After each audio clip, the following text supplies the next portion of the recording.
we target to complete chapter 6 by next week. So we'll start our session by dedicating this to His Divine Grace, A.C. Bhaktivedanta Swami Prabhupada, the founder Acharya for ISKCON. And so chapter 6, we have 47 verses. And we got up last week from verse 1 to 9. Now we did discuss last time that how each of the chapters slowly takes us, each chapter has a message, right? Like for example, for chapter 2, what does it give us? It was the contents of Gita summarized. So it is giving us the identity, information on our identity. And then chapter 3 was talking about our prescribed duties. Chapter 4, then, when we know our identity and we are performing our prescribed duties, that will awaken the knowledge. So chapter 4 talks about the transcendental knowledge. Now, when we know our identity and performing our duties in that knowledge, what happens is we get peace, which is the message from chapter 5. Now, when we are at peace, we can perform meditation, right? We can focus on Krishna. And that is what chapter 6 is talking about. So chapter 6, we last time spoke on, how Krishna was clarifying. He started clarifying the difference between a sannyasi and a yogi, right? So what exactly is sannyasi and what exactly is a yogi? So sannyasi is a person who renunciate the fruits of themselves. And yogi is from the term yoga, right? He's trying to connect with the Supreme, trying to control his mind and senses and intelligence. He's trying to fix that on Krishna. Right? And why Krishna highlighted this? Because every time he was talking about become a yogi to Arjuna, Arjuna was taking it only in yogi in the sense of only, renouncing everything, going into the forest and, just meditating. But Krishna highlights that, that is not the only thing a yogi can refer to. Right? Now, then we saw how Krishna, this chapter primarily talks about Ashtanga Yoga, right? And Krishna is actually giving us a very nice flavor of each of the yoga ladder pieces, because we in last chapters we saw that Krishna clarified, clearly Jnana Yoga, Nishkam Karma Yoga, right? Now he's also touching on Ashtanga Yoga. Right? Now, why is Krishna saying Ashtanga Yoga? Because one thing is, of course, that because Arjuna's thought process was to be aligned, right? And it's just not about going to forest and meditate. Krishna wanted to give us an idea on all the yoga systems. We should have an understanding when we go through Bhagavad Gita to have an understanding of all the yoga systems. Yeah, he specifically mentions this because in this session, especially, we'll see that he highlights very minute practices of an advanced Ashtanga yogi. Why? Because he's Trikalagna, right? Krishna is Trikalagna. He knows past, present, and future, all three, right? And he knew that the people in Kali Yuga, will just, may use one or two limbs of Ashtanga Yoga and call it as an Ashtanga Yoga, make a business out of it, right? And that's why, he wanted at least the bhaktas, who go through Bhagavad Gita to be well aware, that, and not to be cheated, that Ashtanga Yoga does not just means following one or two, which is pranayama, which is exercises, right? Just not following one or two of those limbs. It is about following all the limbs, and yes, Ashtanga Yoga is giving us that idea that how can it be, and today we'll see how what are the specifics which are needed, and it's not going to be easy, right? And of course it is good for maintaining our body and health, exercise and all, but we should have a clear understanding that just by doing exercises and just by maintaining our body, that is not our ultimate goal, right? Our thought process should be that we are doing this so that we can better focus on Krishna. So it's not a thought process that we are doing this for, for sense gratification, to be appreciated by others, to be really healthy. And, yeah, that's part of it. Being healthy is part of it, but not keeping it self-centered again. So that's the reason why, overall Ashtanga Yoga chapter, will go in detail. Yeah. Okay. So, so today we'll be covering from shloka 10 to shloka 32. And it is a bit more technical. We have tried to put in some stories as well, where possible, to make it, so please, because it's going to talk how an Ashtanga yogi performs Ashtanga. So yeah, so 10 to 17th verse, we'll talk about practicing stage of Ashtanga yoga, a practitioner, how is he, when he is in a yoga ruda stage. Yeah. And then 18 to 23, perfectional stage, when he reaches the last two limbs, samadhi especially. And then 24 to 32, we'll talk about how can, perfection be attained in Ashtanga yoga, right? Now, while we go through this, so just also to touch base, last week we went through that Ashtanga yoga has how many limbs? Can somebody say? 8 limbs.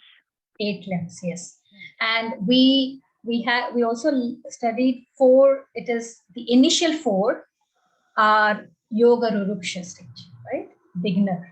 And the last 4 are the yoga rudha stage, right? Which is advanced Ashtanga. Now, we will go through now the verses between 10 to 17, which are basic practices of Ashtanga. Yeah? So, Hari Krishna ji, will you be able to read 6.10? Yeah, yes, Mataji.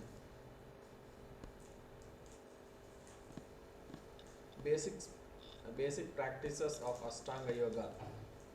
Bhagavad Gita 6.10. Practices in the Yoga Ruddha stage. Always engaging body, mind and self in Samadhi. Living alone in a scheduled place. Always carefully controlling mind. Free from all desires and possessiveness. Thank you. So, we are seeing here a practitioner of Ashtanga Yoga. Yeah. Now they are saying that they need to practice this way. That's what Krishna is saying. Yeah.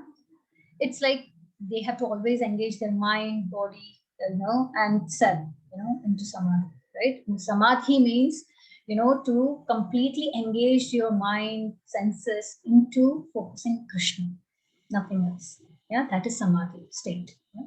Now, living alone in a secluded place, always carefully controlling the mind, free from desires and possessiveness. Now, can I ask, how does this initial thing sound? And remember, this is just the practicing stage of Ashtanga Yoga. We will hit the perfectional stage. So does this sound, if we are asked to do this, do we think it is going to a secluded place and, we have to be free from all desires? We shouldn't possess anything. We are all grahasthas. So do we think this is practically possible for us?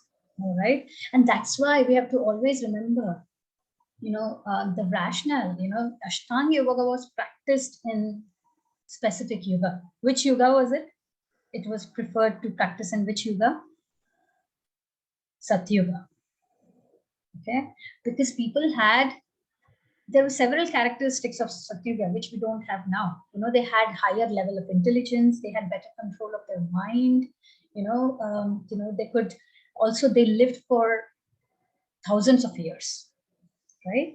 But with Kali Yuga, our life is shortened, and we don't have that level of control of our mind nor that level of intelligence, right? We are slow in even spiritual realization, right?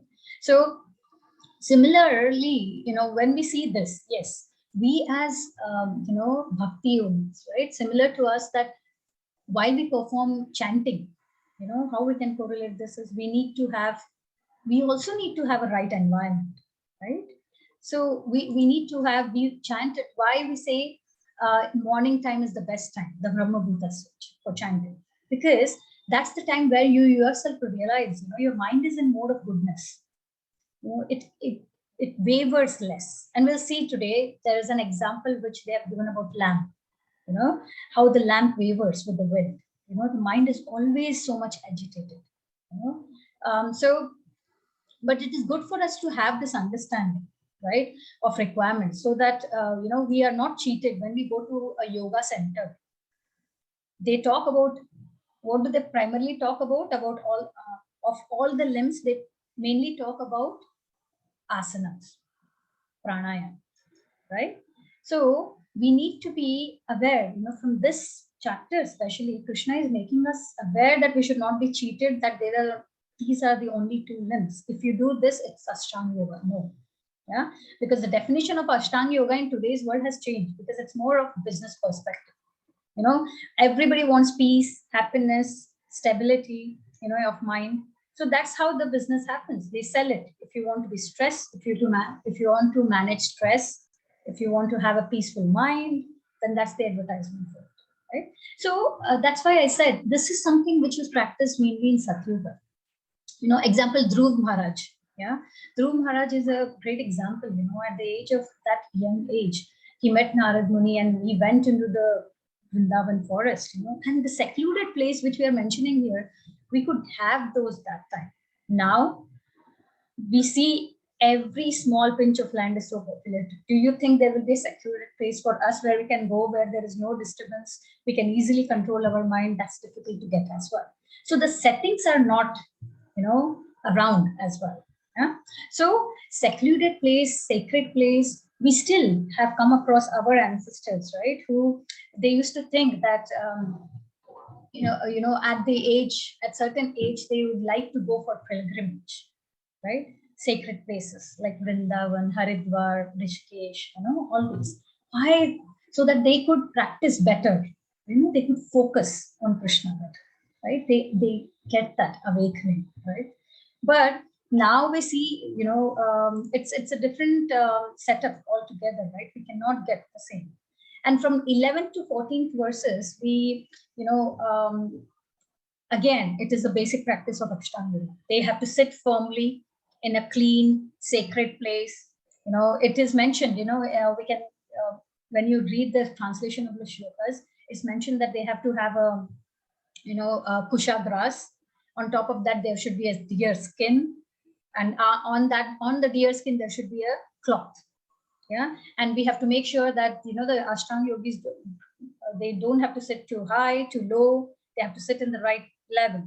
Yeah. And they have to fix their mind, and consciousness completely, into Krishna and do the yoga. Right.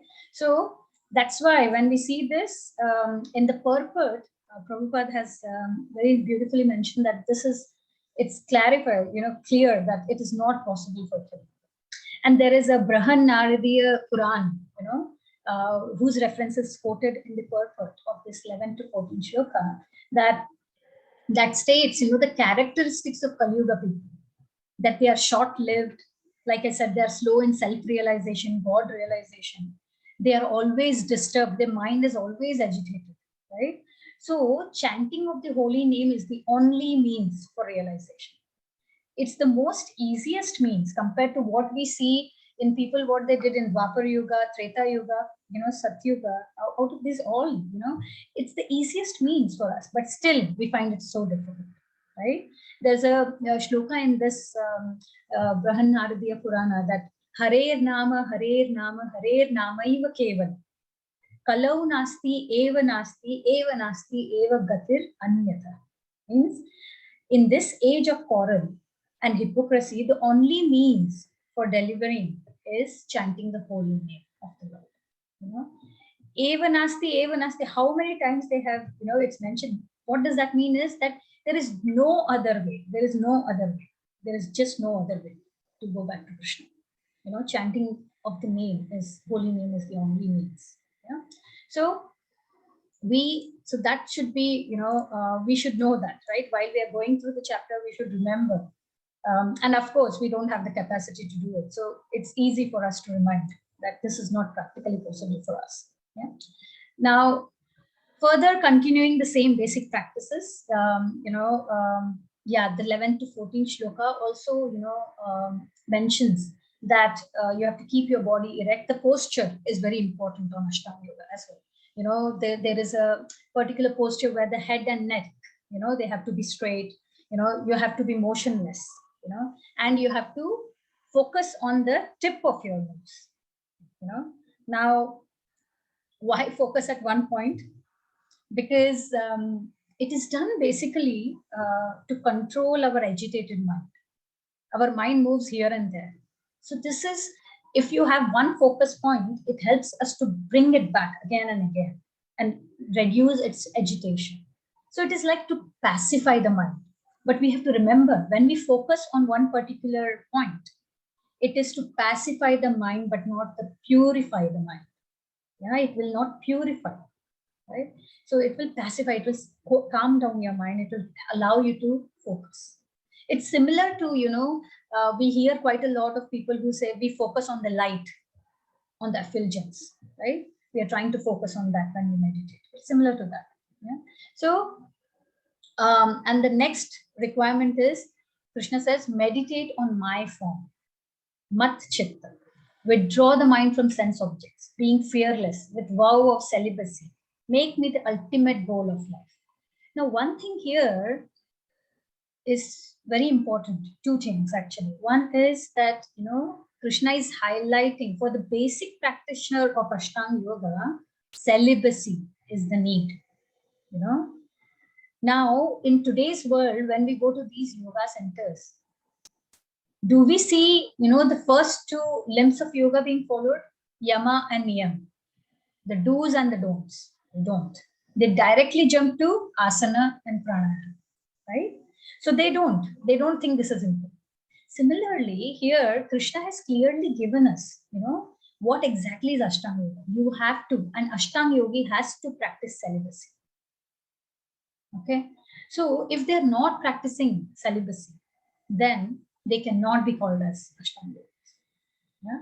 It's like, it's, if someone is saying that I am Ashtanga Yogi, but they are not practicing these things, which are, mentioned clearly, then they are not Ashtanga Yogis. It's like, if you compare that to, say, a Bhakti Yogi, right? Someone like us, who claiming themselves as I am a Bhakti Yoga practitioner, but they don't chant on the beats, they don't follow the regulative principles, do we really call them as Bhakti Yogis? No, because these are the basic needs of a Bhakti Yogi.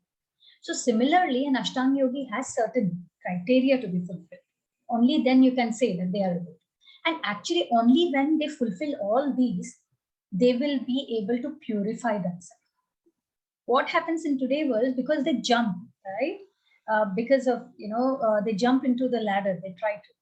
That does not purify them. That might make them feel better, temporary again, but it's not a permanent thing. We see quite a lot. I was hearing from one of my friends that, they are going for meditation classes. Yeah. And they are really asked to focus on something. And after they come out of that 1 hour class, they continue with their life of, doing their not to do things, be it, something which is against the scriptures, not following the regulated principles, not following the, chanting, reading here. So what's the point? You go and surrender yourself for 1 hour. And then when you come out of that room, you become the same old person. That is not changing you internally, right? So that purification is not happening, right? So, and Krishna is clearly saying, meditate on my form, mat chitta. We'll see this word quite a lot when we start, Bhakti Yoga, from chapter 7 to 12. Mat chitta means on me. Mat, the word is on me. Yeah. So it's very important. Yeah. Mat chitta, mat para. Yeah. And then goal of Ashtanga Yogis. What is it? Cessation from material existence. Nirvana Parama. Yeah. Now, And the second one is Lord Krishna's kingdom. Yeah. Now, nirvana means actually, we getting detached, to this material. And Lord Krishna's kingdom, mat samsthan, my abode, he's saying, yeah, my kingdom, not my abode, my kingdom. So Krishna's, when we talk about Krishna's kingdom, the spiritual sky, we have to know that we learned about the three aspects of absolute truth. One was the Brahman, which is the effulgence, Paramatma, which is the super soul, and Bhagavan, which is the personal form of Krishna, right?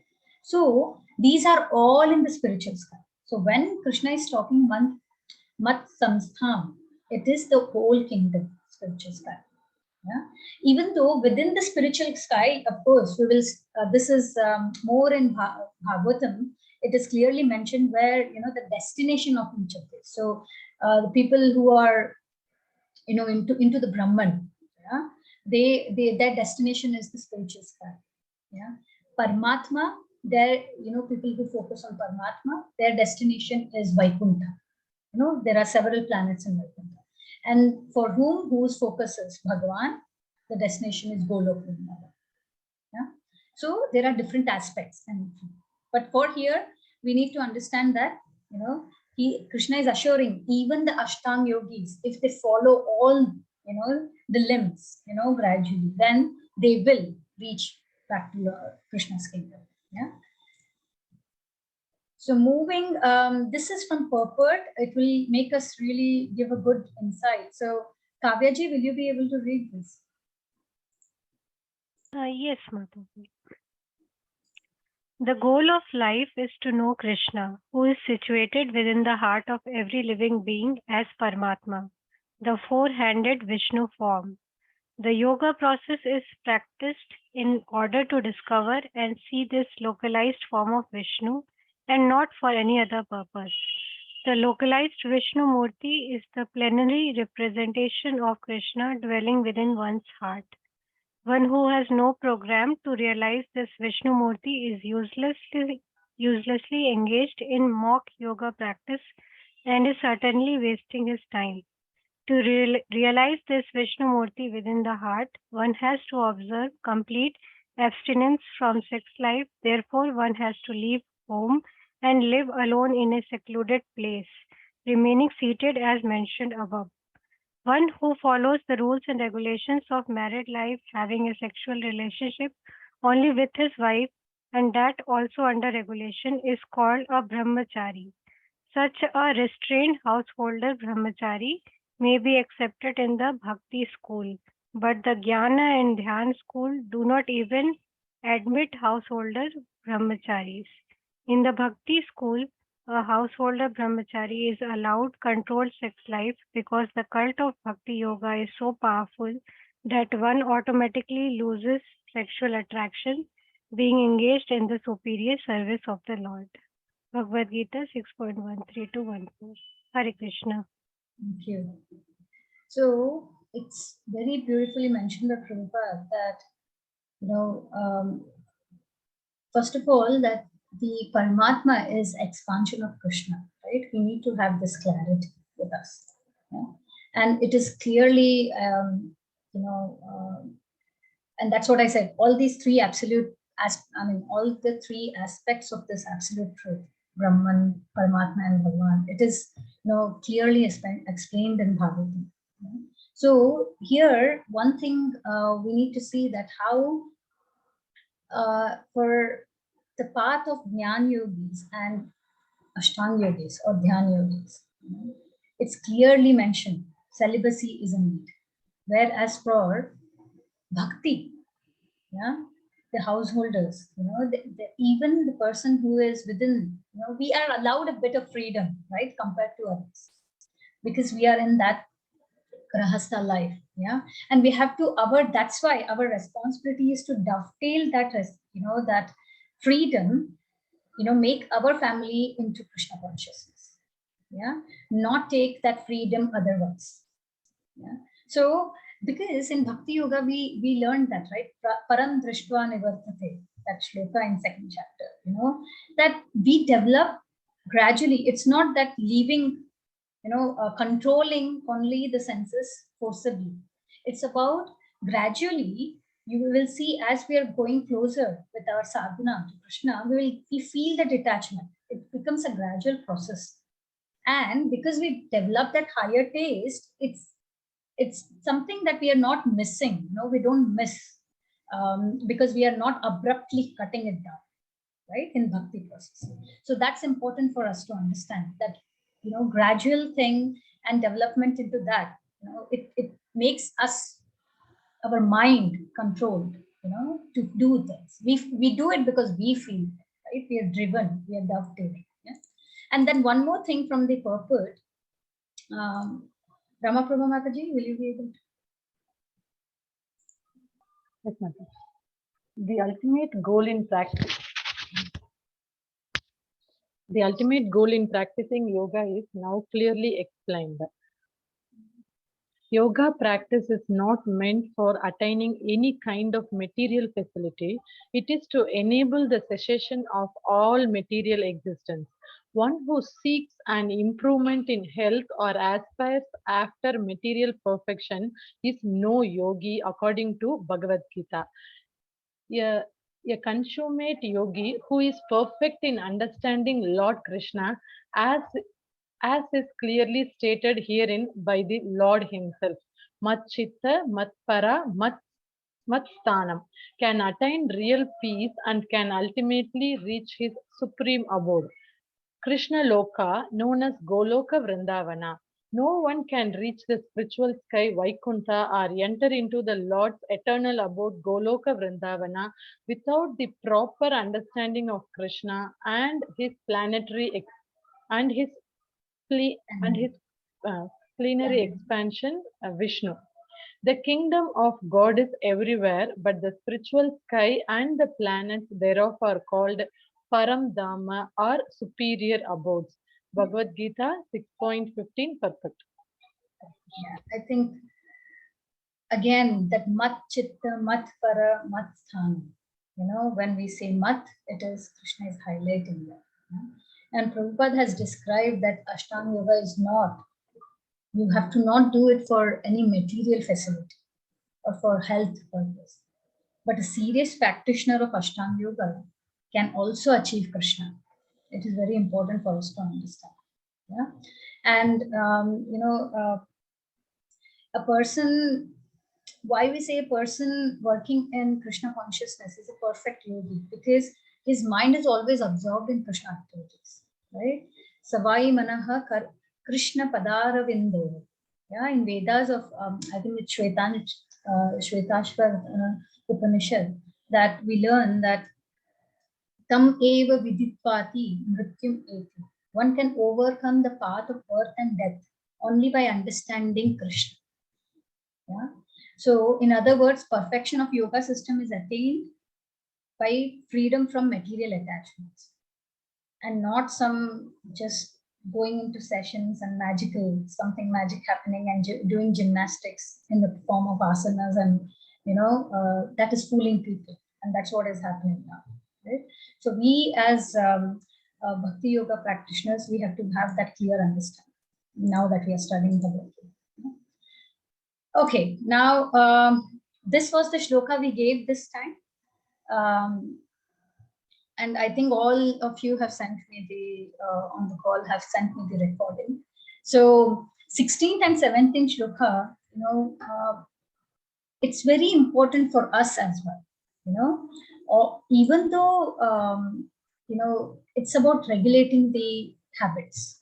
Yeah, we should have a disciplined lifestyle. We should have a check, a balance, not to do too much of something, nor to do too less of something. And this shloka is very beautifully stating that even though this is recommendation in Ashtanga Yoga, but there are few rules, right, which are applicable across the yoga system. Something like determination, discipline. This applies, anywhere, right? So, so diet. The shloka mentions don't eat too much or too little. Yeah? Sleep, don't sleep too much or too little. Regulations in the habit of eating, sleeping, and recreation. and work in yoga can mitigate all material sufferings. Yeah. So, yuktahara viharasya yukta chetasya karmashu yukta swapnavabhutasya yogo bhavati dukkha. Right? It's clear. Yukta ahara. Right? Yukta means, what is yukta? It means regulated. Regulated ahara, food. Yeah. Viharasya is recreation. Yeah. Yukta, again, regulated. Chetasya karmasu. Yeah. One who is maintaining this and discharging this karma. So it means duties. Right? Yukta swapnava bodhasya. Again, regulated. Swapnava bodhasya is sleep and wakeful, being awake. Yeah. Yogo bhavati dukkha. So such practice of yoga, dukkha means it reduces our pains, right? So it is important, very important for us, because getting up morning for Brahma time for chanting, we all know it's not easy, right? But we should have a kind of disciplined life.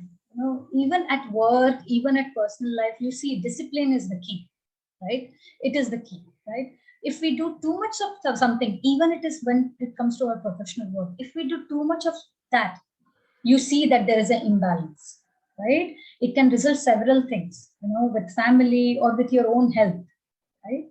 So we as devotees, this is the bottom line. Today, there are two things we'll learn. Right now, discipline is the key. And later on in the slides, we'll see determination is also the key. Yeah. So discipline, we as devotees can eat.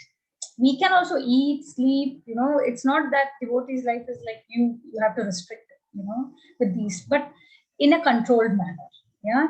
Acharyas say that, in Prabhupada has mentioned in the purport that 6 hours of sleep is an ideal sleep. We should not go beyond that, right? It is said to be adequate, and it is needed for our body to function well. Yeah, anything above that is ignorance. That's what he says. Yeah, and you see, as per our medical thing also, we used to always hear early to bed, early to rise, right? Now, one of the other things we, medical, per the research is also the the number of hours you sleep before 12 a.m. It is actually counted as double the quality of sleep you get. So if someone is sleeping, say 10 o'clock, right, to 4 o'clock, yeah, the sleep from 10 to 12 is actually giving you the quality of sleep of 4 hours, right? And post 12, it is 1, as it is, So the earlier you sleep, the quality of sleep you also get better. So the 6 hours of sleep, it is needed. That's what. And it is a key quality, not oversleeping. We learned, whole Gita is told by Krishna to Arjuna, and one of the name of Arjuna is Gudakesha. Does anyone know what is Gudakesha?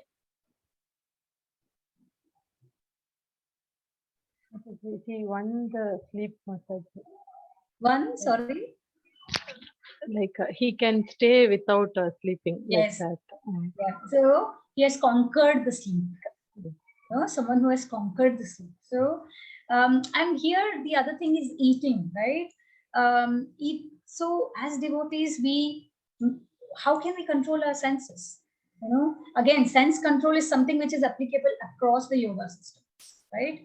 And we control it by offering the food, right, to Krishna. We have prasadam, and we saw how even scientifically, or in our scriptures, right, we have seen that having prasadam, it refines your brain cells. It makes it more hyper, more easy to control the senses.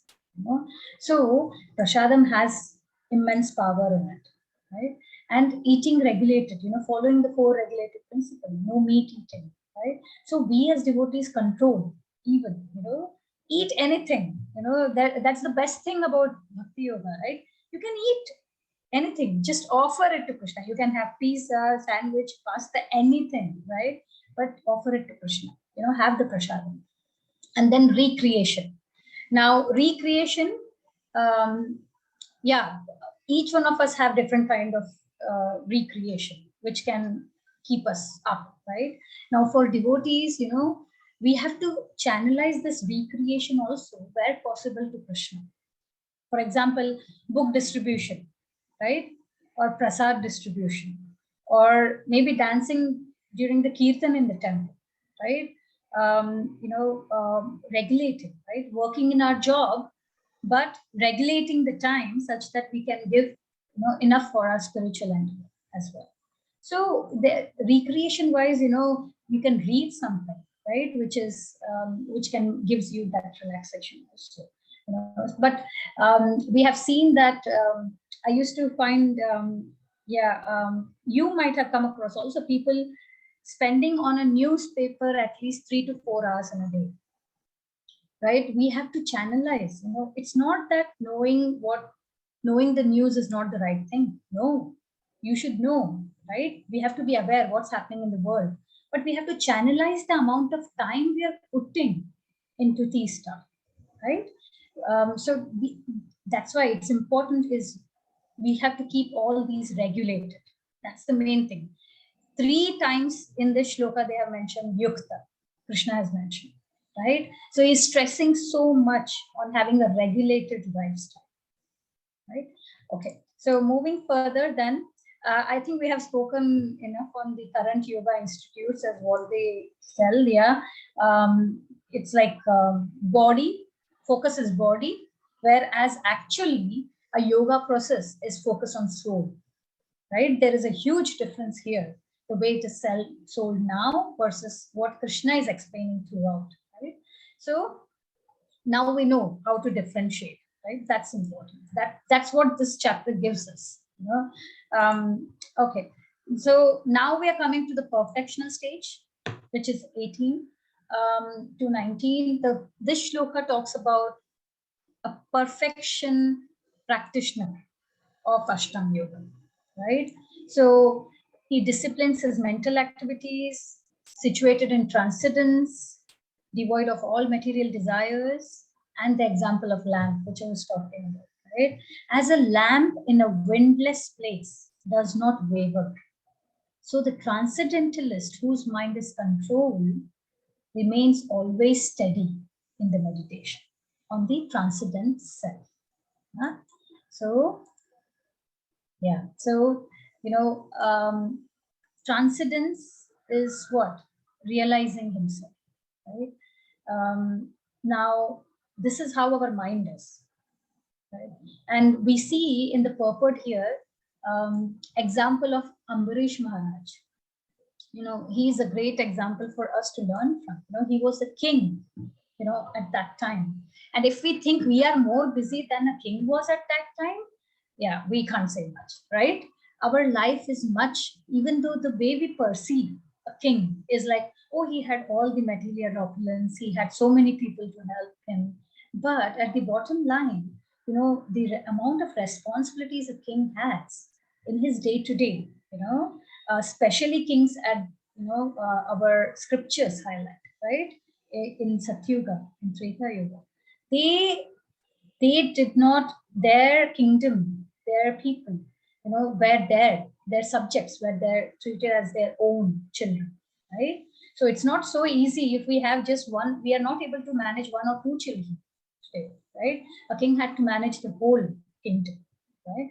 That was the mindset of the king. So it was a huge responsibility. They had lots to do, right? Versus to what we could. So Ambarish Maharaj, even though he was an exalted king, he was an exalted devotee as well, because he used all his senses, every day into Krishna. For example, and I'll ask you to read the purport because it is very nicely explained that, first of all, he engaged his mind. His mind was always focused on lotus feet of Krishna. Yeah. Then he engaged his words. When he spoke, he engaged, talking about Krishna, the transcendental qualities of Krishna. His hand, he himself used to mop the temple, clean the temple of the Lord. And he used to utilize his hearing senses to hear about the Lord.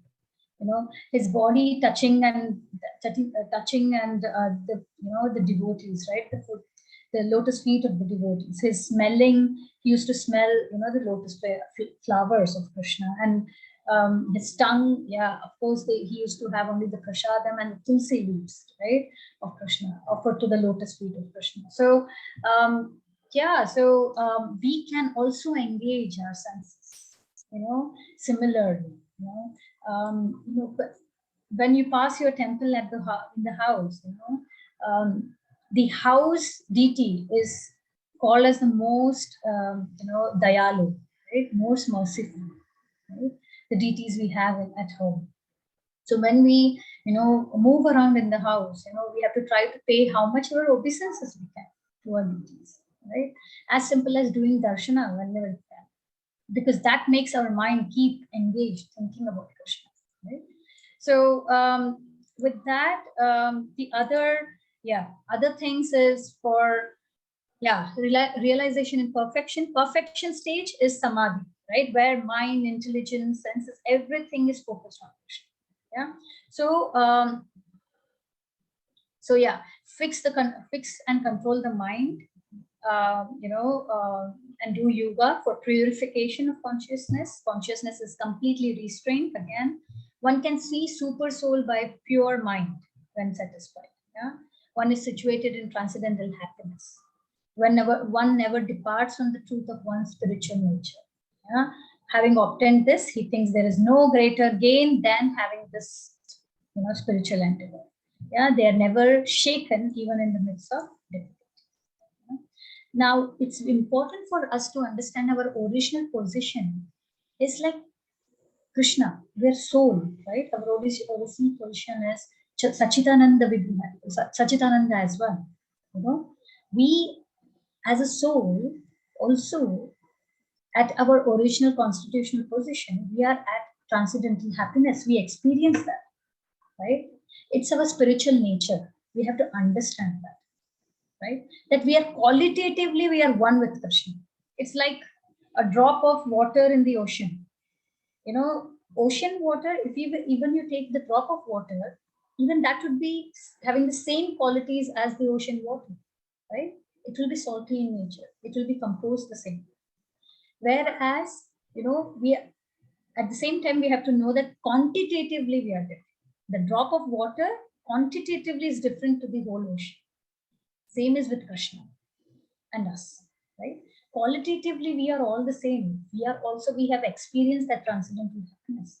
But because of our, independent attitude, we are down here in this material, right?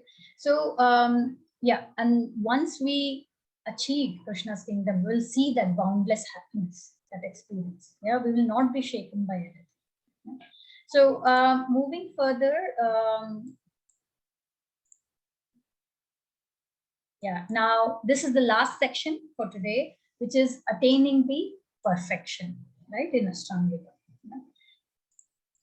Now, here comes how can we attain perfection. Again, this is applied across the yoga systems, right? We saw before also when Krishna highlighted determination is the key. Faith, determination, and discipline. Yeah. So determination without deviation. Give up material desires born of mental speculation. Now, why do we think we don't have determination? If you have the Gita book with you, if you could open the 2.44 verse. Yeah. It says about Bhogaishwarya prasaktanam taya parharta chetasam vyavasayatmika buddhi samadhau na vidhiyate. Yeah. So Bhoga Ishwarya Prasaktan, Bhog and Aishwarya. These are the two stumbling blocks for us in spirituality. Because we are always thinking of Bhoga, that is sense enjoyment, and Aishwarya, which is material objects. So Krishna is clearly saying, that lack of determination is coming because of our nature of having this Bhoga Aishwarya. Yeah. Vyavasayatmika buddhi samadhau na vidhiyate. Vyavasayatmika buddhi means one-pointed intelligence. Yeah. So That's what he's saying, that one-pointed intelligence will not come unless we are indulged in bhoga and ashwa. Yeah, this is the root cause for our lack of determination. And actually, when I used to wonder before, when I used to hear, that Bhagavad Gita gives you solution for everything. You have a problem, open the book, right? But as we get into more and more, root causes, we see that Krishna has actually given all the root causes within Bhagavad Gita. It's us who have to understand it in a channelized way, right? So here, for example, the root cause analysis of this is given, right?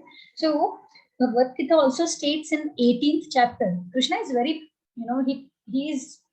he gives us very practical messages as well. In 18th chapter, in the same lines, he mentions that, so we know, right, there are three modes, mode of goodness, passion, and ignorance, right? Now, Krishna also highlights there that people in mode of goodness, it's something like when they, initially it tastes like poison, but later, the nectar is experienced. For example, for me personally, getting up morning for chanting at certain time, when I started in spiritual, it was the most difficult task, right? So it's like when we start, yes, it might be really like a poison, why do we have to do this? It's so difficult and you don't, but as you put up that determination and continue doing it, you'll start tasting the nectar. You'll start understanding that if I don't do it this hour, then it cannot be the quality what I would experience versus the rest of the day. And similarly, Krishna also mentions in 18th chapter more of passion.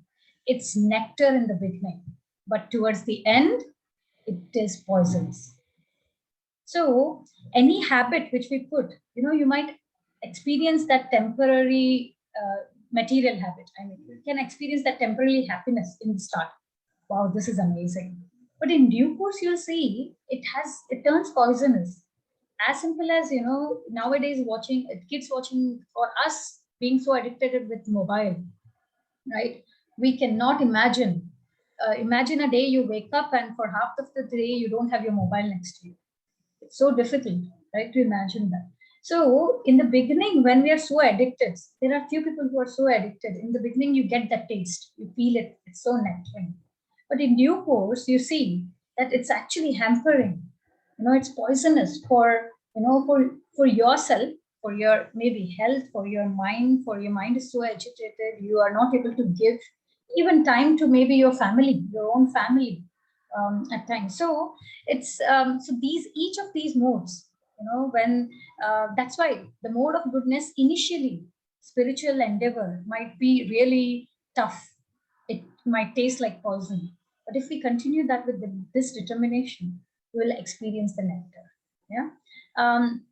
And that's what we learned, right? Yehi samskarsha bhoga dukha yonaya evate adi antavantah panteya nateshu ramate puna.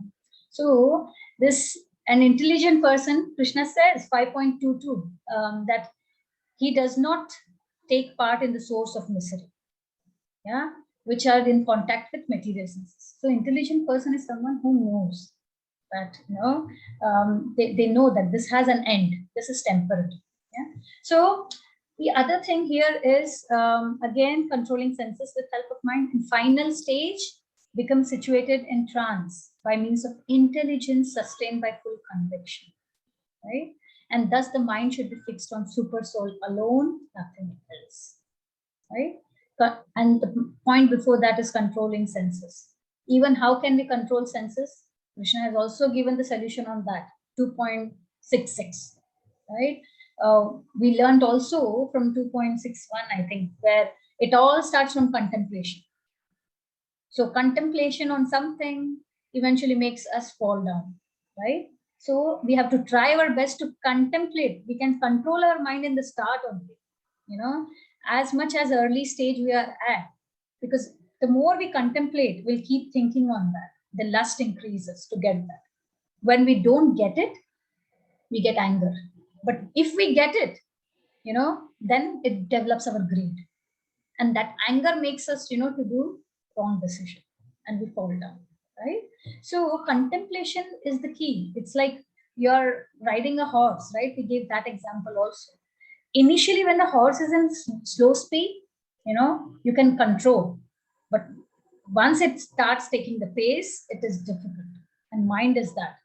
So you have to control it immediately in the starting phase when it has started contemplating, and it's very easy for us to contemplate because the world we live in, be it with the advertisements, be it with our, pop-ups and mobiles or systems we work with, things are attracting you. You see an ad, and then you start contemplating on it. So you have to stop it at the contemplation stage. Yeah. And that will help us to control, right? Control our senses. If we are restricting our senses to be exposed less to the sense objects, then yes, we have to channelize it in the right way, right? So yeah, so this is a story for determination. And does anyone know the story of Garuda, a sparrow? Would you like to say, Ramapurva? I remember, I think I studied from my son's this book. I think this sparrow laid eggs near the shore, and the wave took inside all the eggs. Um, so the sparrow was determined, and it will tell, I think, I will drink all the water, something like that, I think. So you give the eggs back like that, it starts drinking all the water. So I think God observes, and Vishnu observes, and sent Garuda to help the sparrow on observing the determination. So Garuda comes back, and I think Samudra Deva, then he returns the egg. I think. Not sure. Like, Mataji, you're on mute. Yeah, that's it's a lovely story. Thank you. Yes, that it is. So just to so in this story we have three things: sparrow, ocean, and Garuda, right? So there's a sparrow who I don't know because I couldn't hear you very clearly, but Kavya ji or Hari Krishna ji, I'll just give a gist. Yeah. So the sparrow laid eggs on the shore of the ocean. Yeah.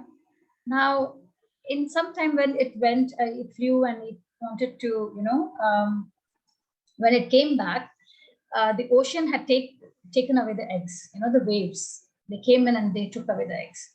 Now the sparrow was very disappointed, and the sparrow challenged the ocean: "Give me back your eggs, my eggs. Sorry, give me back my eggs. Otherwise, I'm gonna dry you up." And the ocean started laughing. Why sparrow is challenging us?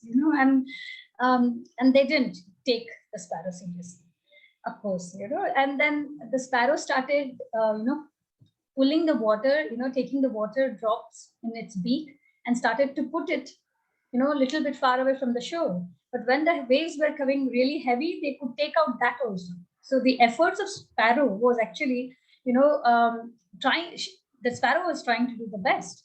He was very determined, and he was continuing to do that, right? And this news went to Garuda because he's the king of birds, right? The sparrow is in his family, so it went to him, and Garuda came down, looking at the determination of sparrow, who challenged the ocean. Garuda, immediately instructed the ocean, saying, give back the eggs of the sparrow, otherwise I will dry you up." Now, the ocean really got threatened because they know Garuda has the capacity to dry them up, So the ocean immediately, gave back the eggs to the sparrow. So that's why a little bird's determination, it got heavy on what? A great ocean. So determination is the key. You get tested, of course, but you have to be determined. From those tests, we should not feel shaky. We should continue that. Determination is the key. So here, if we compare, can you tell me who in our, us, who is the sparrow? We keep learning body, soul, all these parameters, material nature. So who is Sparrow? Okay, mind should be the mind. Sparrow is the one who is doing the efforts, right? Soul. Soul, yes, right? So, an ocean it's vast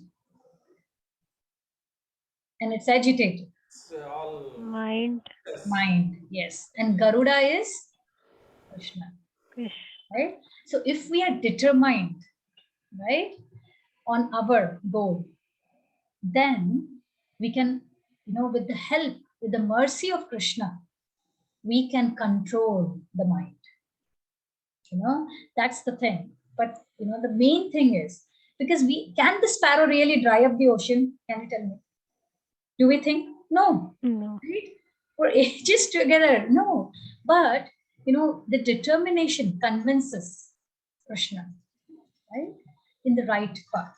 Right? So this and then Krishna will come in place of, like Garuda came for the help. Krishna will come for us. So and that's why, and this will be where there this can only happen when we are free from two factors which we just learned. What are those two factors from 2.44? Our determination can only be strong when we are free from bhoga and aishwarya, that thought process. And that's the beauty of bhakti yoga, to be honest. We are completely dependent on Krishna, complete dependence on Krishna. Whereas in the other parts, they are struggling themselves. They are dependent on self, which makes it difficult. But in our day-to-day life also, we see if we are dependent on somebody, right? Especially Krishna, then things move. They will follow. Okay, so with that, we are coming to the last, I think, few shlokas. Now, success formula in yoga, bringing the mind back. We know that mind is flickering, agitative. So this is an important shloka as well. So maybe Hari Krishna ji, will you be able to read this?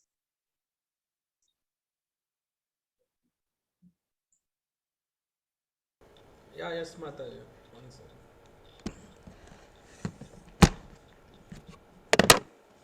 Yeah, 23.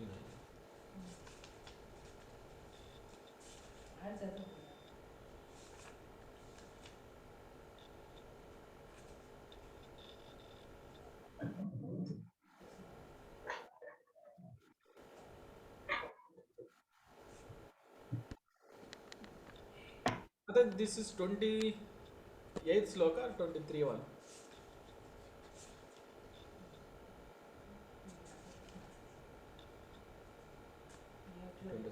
यतो यतो निश्चलति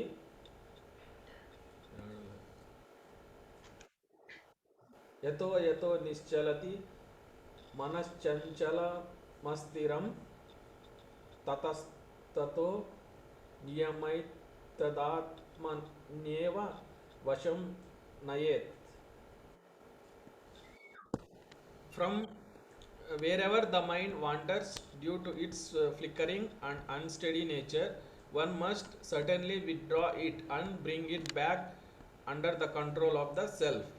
Bhagavad Gita 6.26. Thank you, Hari Krishna. So Krishna is saying this. We have to remember.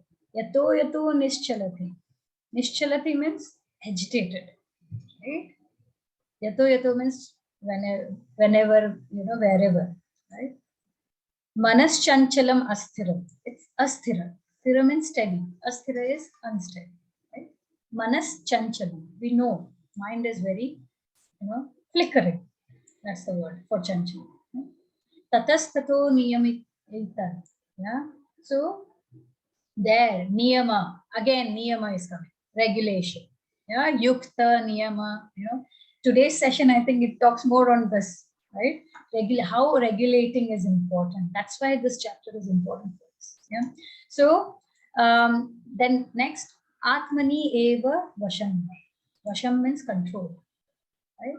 Now, by regulating, we can have ourself under control. We can bring ourself under control. Right? So, It is, tell me, every time we chant, we all chant, right? Do you experience that that is the moment when our mind tries to think maybe the number of things which we don't even think throughout the day, right? It's our, it's a experience, right? Because it wants to wander anywhere and everywhere. Yeah. So be it yours, we are sitting and we are chanting and we think that what should I make for lunch, dinner, this is missing, and then my children, this one, I have to get them this, I have to respond to this person to confirm this, so many things,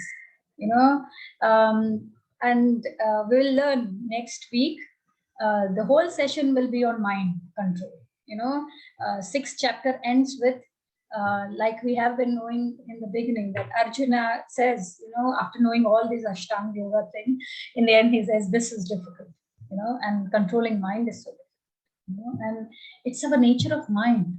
But what Krishna is saying there is, the way we can tame it is by bringing it back under control again and again.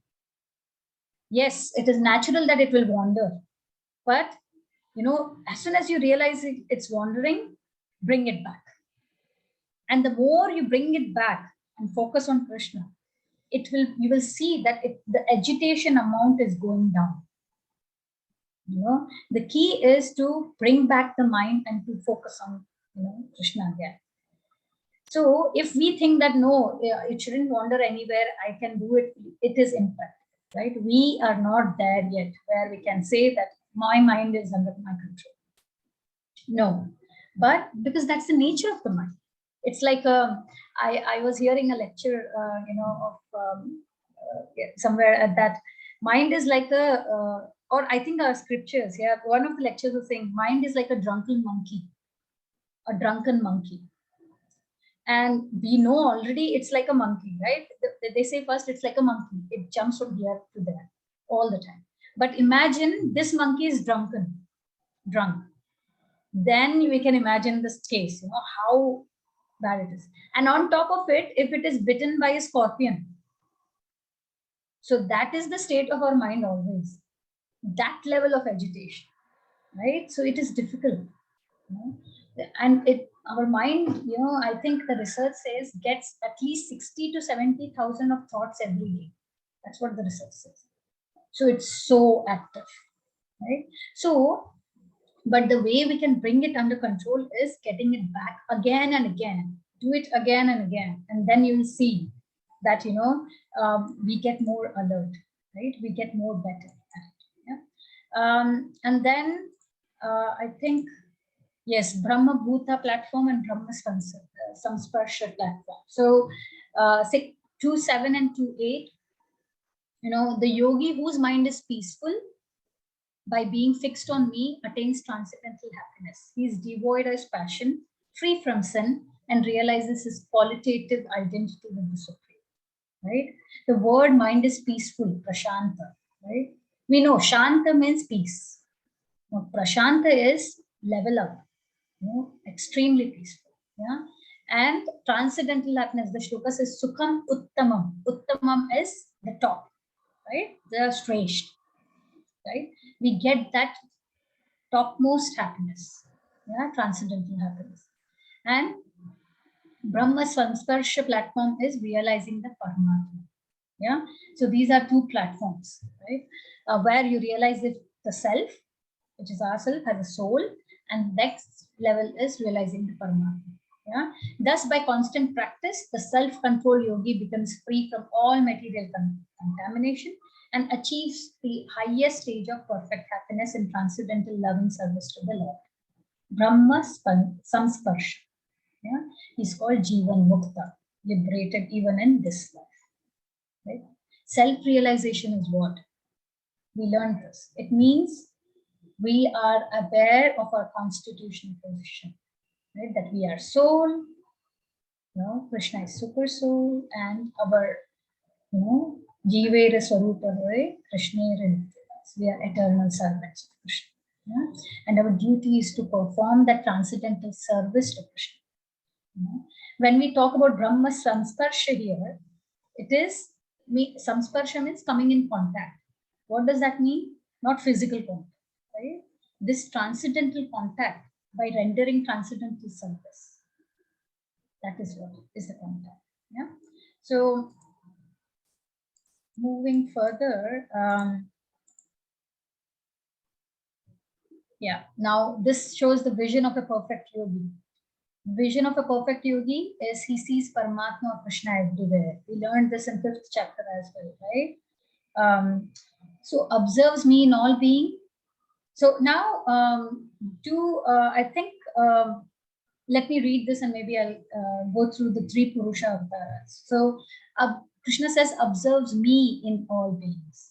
Yeah. And also sees every being in me. Yeah. Sees me, the same Supreme Lord, everywhere. For one who sees me everywhere and sees everything in me, I'm never lost, nor is he ever lost. So it is like a tongue twister, right? So just to make, so there are 3 Purusha incarnations. When we, and this is very, elaborately explained in Bhagavatam also, that there is Mahavishnu. Mahavishnu, the process of creation, basically. Mahavishnu, through his pores of the body, several universes come out. Yeah? Now, he's the, he creates the whole cosmic manifestation. And when he, through his pores, many universes comes out. In each universe, Mahavishnu expands as Garbhodaksha Vishnu. Yeah. Now, Garbhodaksha Vishnu, from Garbhodaksha Vishnu's navel comes out Brahma, right? And Brahma creates the secondary creation, which is the planetary systems within that specific universe. Okay. Now, in this universe, where Brahma creates different kind of 84 lakh of species of living entities, in each living entity, Krishna expands as super soul. And this super soul is Kshirodaksha Vishnu, that expansion. So from Mahavishnu comes Garbhodaksha Vishnu. And from Garbhodaksha Vishnu, in each living entity comes Kshirodaksha Vishnu. Right? Now, we have to understand when the universes are created, these are coming out from Mahavishnu, right? As from their pores of the body. But at the end of annihilation of each of these universes, they go back to Mahavishnu. They go inside Mahavishnu, at the devastation. Or, it depends. Again, I don't want to go in detail, but there is something called as partial devastation and complete. Partial devastation, when it happens, they go into Garbhodaksha Vishnu. But the complete devastation, they go back to Mahavishnu. Yeah. So what Krishna is trying to tell here is, one who observes me in all beings, that is the super soul. 5.18, we saw Vidya Vinay Sampanne, right? A person who sees super soul in even ant to elephant, right? And also sees every being in me, because we all are coming from Mahavishnu. We are inside, right? We mentioned. Yeah, this is the inconceivable potential of Lord, right? So it is inconceivable for us, our 2 to 400 grams brain. It is difficult to sit, but this is how the creation was done, right? And we'll see this more in Bhakti Yoga from chapter 7 to 12, where Krishna says, I am in everything and everything is in me. We can correlate this with the example of he showing the Brahman to Yashoda Maya. Yeah, he, as Krishna, is within this universe in front of Yashoda Maya, but in his mouth he shows the whole manifestation. Inside him is everything. We'll go in a bit detail, but I just want you to understand this verse when he says, where he's saying Mahavishnu and where he's saying Kshirodaksha Vishnu. Yeah? And then, the last 2 verses then. So, action of a perfect yogi. So, worships me as one, though situated in all entities as super soul, and thus exist in me in all circumstances. sees all beings equally by comparison to his own self. Again, considers their happiness and distress his own. Yeah. So understanding that Krishna is in all and we are all in Krishna. That's the base of this. Yeah. And when we see here, seeing all beings equally by comparison to his own selves and considers their happiness as distress of their own, Krishna is highlighting the quality of his devotee, right? That they consider others' distress as their own. They want to give that ultimate happiness to. And that's what we see, that because devotees see the distress of others as self, because they want to give them Krishna consciousness. They know that this is the only thing which can give them the ultimate goal, right? As simple as book distribution. Why are these done on the streets? We have materially, the devotees might be, you would see they have so much qualification, they might be at certain level, but at the end of the day, during book distribution, you would see them, why are they distributing so rigorously? Why do we go on streets? Why? Because we want to give this to people. It is to make them understand this is going to give them the ultimate happiness, right? That selflessness. So overall, at the end, Arjuna felt that such vision cannot be long lasting. One can maintain such equal vision for friends or neutral persons, but not for enemies, right? We get the same thing in our mind, right? So Arjuna now speaks to Krishna that the practice of Ashtanga Yoga is difficult. Okay, it's just not related to these two words, please. It's the overall process of Ashtanga Yoga. Arjuna is saying, that going into secluded place, doing all that. So it is difficult. That's what he's going to say. So, and in next session we'll see that when Arjuna says this is difficult, Krishna then acknowledges that controlling, the mind is so difficult as well. So, and then he will also let us know, the solution as how can we, so yeah. So with that, we conclude today's session. Hare Krishna.